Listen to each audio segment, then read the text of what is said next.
नमस्कार, नेपाल टाइम्स ट्रेन्डिङमा स्वागत छ। म रश्मिता उदास। सरकारले शान्ति प्रक्रियाको 18 वर्ष बितेपछि सशस्त्र द्वन्द्वकालका माओवादी अयोग्य लडाकुलाई राहत वितरण गर्न कार्यविधि बनाएपछि सत्तारूढ दलकै नेताहरूले विरोध गरेका छन्। गत बुधबारको मन्त्री परिषद बैठकको निर्णय बमोजिम गृह मन्त्रालयले अयोग्य लडाकुलाई राहत वितरण गर्न, सशस्त्र द्वन्द्वका अयोग्य लडाकुहरूलाई राहत उपलब्ध गराउने सम्बन्धी कार्यविधि 2079 तयार गरी जारी गरेपछि सरकारको यो निर्णयको सर्वत्र विरोध सुरु भएको छ। सत्तारूढ तथा विपक्ष नेताहरूले देशको आर्थिक अवस्था चुनौतीपूर्ण अवस्थामा रहेको बेला सरकारले अरबौं रकम बाँड्ने निर्णय गरेको भन्दै संसद बैठकमा समेत यो निर्णयको विरोध भएको छ। रोचक पक्ष त राहत वितरणका लागि कार्यविधि नै पारित भइसक्दा समेत अर्थमन्त्री डाक्टर प्रकाश शरण महत भने बेखबर रहेको पाइएको छ। सरकारले चालू आर्थिक वर्ष 2079-80 को बजेटमा शान्ति प्रक्रियाका बाँकी कामका लागि 1 अर्ब 40 लाख रुपैयाँ विनियोजन गरेको छ। त्यही बजेटबाट लडाकुलाई राहत वितरण हुन लागेको मन्त्रालयले जनाएको छ। तर सरकारले शान्ति प्रक्रियाको 18 वर्षपछि अयोग्य लडाकुलाई राहत वितरण गर्न लागेको भन्दै दलका नेता र सरोकारवालाले विरोध गरेका छन्।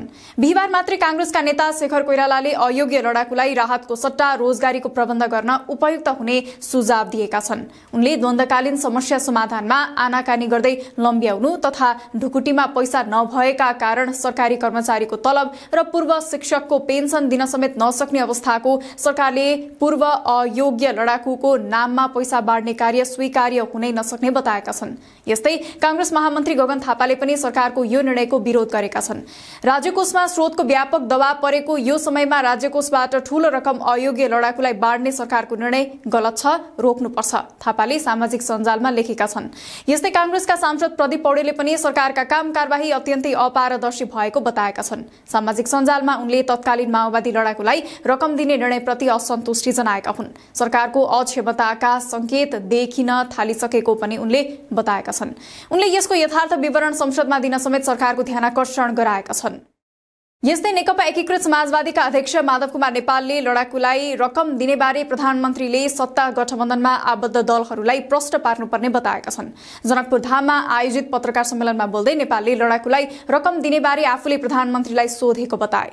लडाकु वा अरू कोही पीडितलाई रकम दिँदै जाने तरिका पनि ठीक होइन। उनले भने, मैले यो कुरा प्रधानमन्त्रीजीलाई भनेको थिएँ, उहाँले नयाँ रकम हामीले दिएको छैन भन्नुभयो। पैसा बाँड्दै हिँड्ने अभ्यासले मुलुकमा राम्रो परिपाटी बस्ने उनले बताए।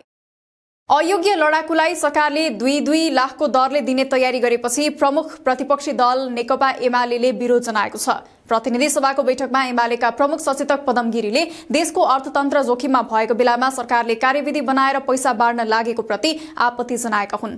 1 अर्ब 40 करोड रुपैयाँ शान्ति प्रक्रियाको नाममा चालू आर्थिक वर्षमै छुट्याइएको उल्लेख गर्दै सत्य निरूपण तथा मेलमिलाप आएको काम थाती रहँदा सरकारलाई त्यसतर्फ चासो नभएको बताए। उनले यो निर्णय स्वीकार्य नहुने भएकाले तत्काल खारेज गर्न सरकारसँग माग गरेका छन्।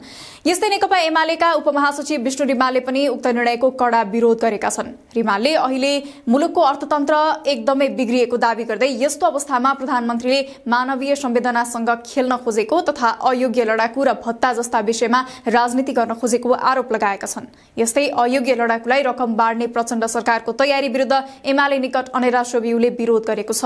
काठमाडौँको आरआर क्याम्पस अगाडि अनेरा सोभियुका विद्यार्थीहरूले प्रदर्शन गरेका हुन्। अयोग्य लडाकुलाई 2 लाख दिन कार्यविधि पास गरी अर्थ मन्त्रालयले 1 अर्ब 40 लाख छुट्याएकोमा यो लुटतन्त्र भएको भन्दै आफूहरूले विरोध गरेको अखिलका महासचिव नरेश रोकाले बताएका छन्। यता नेकपा माओवादी केन्द्रका सांसद माधव सापकोटाले अनमिनले अयोग्य ठहर गरेका लडाकुहरूलाई 2 लाख रुपैयाँ दिने निर्णय नयाँ नभएको बताएका छन्। संसद बैठकमा माओवादी सांसद सापकोटाले 2073-74 मा तत्कालीन अर्थमन्त्री विष्णु पौडेलले ल्याएको बजेटमा नै यो व्यवस्था भएको बताएका छन्। हावाको भरमा अरूलाई दोष आरोपण नगर्न र सदनलाई भ्रमित नबनाउन उनले आग्रह गरेका छन्। सरकारले शान्ति प्रक्रियाको 18 वर्ष बितेपछि सशस्त्र द्वन्द्वकालका माओवादी अयोग्य लडाकुलाई राहत वितरण गर्न कार्यविधि बनाएपछि सर्वत्र विरोध भइरहँदा अर्थमन्त्री डाक्टर प्रकाश शरण महतले सशस्त्र द्वन्द्वका अयोग्य लडाकुलाई राज्यकोषबाट रकम बाँड्ने विषयबारे आफू जानकार नरहेको र अर्थ मन्त्रालयबाट हालसम्म यसबारे कुनै निर्णय नभएको बताएका छन्। लडाकुलाई जनही 2 लाख रकम उपलब्ध गराउन लागेको भन्दै ज्ञापनपत्र बुझाउन गएको राष्ट्रिय युवा संघको ज्ञापनपत्र बुझ्दै अर्थमन्त्री महतले अयोग्य लडाकु व्यवस्थापनको विषय चालू आर्थिक वर्षको बजेटमा राखिएको भए पनि त्यसबारे अर्थ मन्त्रालयबाट कुनै निर्णय नभएको बताएका हुन्। सरकारबाट अनावश्यक रूपमा राज्यको सम्पत्ति दुरुपयोग हुने विषयमा कुनै शंका नगर्न पनि अर्थमन्त्री महतले आग्रह गरेका छन्। राहत वितरण गर्ने कार्यविधिमा विस्तृत शान्ति सम्झौता पश्चात युनाइटेड मिशन इन नेपाल अनमिनको प्रमाणीकरणमा अयोग्य ठहरिएर प्रतिवेदनमा नाम र विवरण समावेश भएका अयोग्य लडाकुको पहिचान गरी राहत वितरण गर्ने उल्लेख छ। अयोग्य लडाकुको मृत्यु भइसकेको भए कानून बमोजिम निजको नजिकको हकदारलाई राहत उपलब्ध गराउने र हाल नेपालमा नरहेको भए नेपाल फर्किएर आएको बखत पाउने गरी कार्यविधिमा व्यवस्था गरेको छ। सरकारले 2073-74 को बजेटमै 2 लाखका दरले राहत दिने निर्णय गरेको थियो, तर त्यसबाट सर्वोच्च अदालतमा रिट परेपछि रकम वितरण हुन सकेको थिएन। अयोग्य घोषित लडाकुहरू लामो समयदेखि आन्दोलनमा छन्। त्यसबारे परेको रिट निवेदनलाई लिएर सर्वोच्च अदालतले समेत चासो देखाएको थियो, तर हाल अर्थतन्त्र अप्ठ्यारोमा परेका बेला सरकारले उक्त निर्णय लिएको भन्दै आलोचनायुक्त तीव्र प्रतिक्रिया आइरहेका छन्। अयोग्य घोषित लडाकुहरूले आफूहरू अन्यायमा परेको बताउँदै आएका छन्। युद्धमा होमिएर पनि अयोग्य भएपछि चरम निराशा र आक्रोशित समूहलाई दलहरूले फकाउने प्रयास गरिरहेका छन्। नेकपा विभाजनपछि नेकपा एमाले नेतृत्वले अयोग्य लडाकुहरूलाई समेट्ने प्रयास गरेको थियो। अहिले प्रधानमन्त्री समेत रहेका माओवादी जनयुद्धका सर्वोच्च कमान्डर प्रचण्ड नेतृत्वको सरकारले राहतका नाममा अरबौं रुपैयाँ बाँड्ने तयारी गरेको छ, तर सत्तारूढ दलभित्रैबाट यसको विरोध भएपछि प्रचण्ड दबावमा परेका छन्। 5 मङ्सिर 2063 को विस्तृत शान्ति सम्झौतापछि माओवादी लडाकु र हतियार व्यवस्थापनका लागि अनमिन नेपाल आएको थियो। उसले 19,602 जना लडाकुहरूलाई प्रमाणीकरण गरेको थियो। 4,009 जनालाई मापदण्डमा नपरेको भनी अलग गरेको थियो। अयोग्य ठहर्याइएका तीनै लडाकुहरूलाई अहिले सरकारले राहत दिने निर्णय गरेको हो। त्यस्ता लडाकुलाई जनही 2 लाखका दरले सरकारले राहतका लागि 80 करोड 18 लाख राहत वितरण गर्नुपर्नेछ।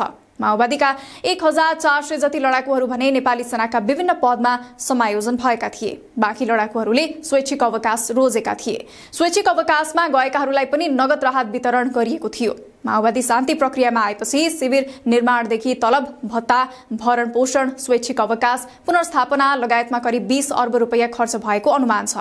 लडाकुहरूको भत्ता रकम पार्टीका शीर्ष नेता र कमाण्डरहरूले बुझेपछि त्यसबेलै पारदर्शितामा प्रश्न उठेको थियो।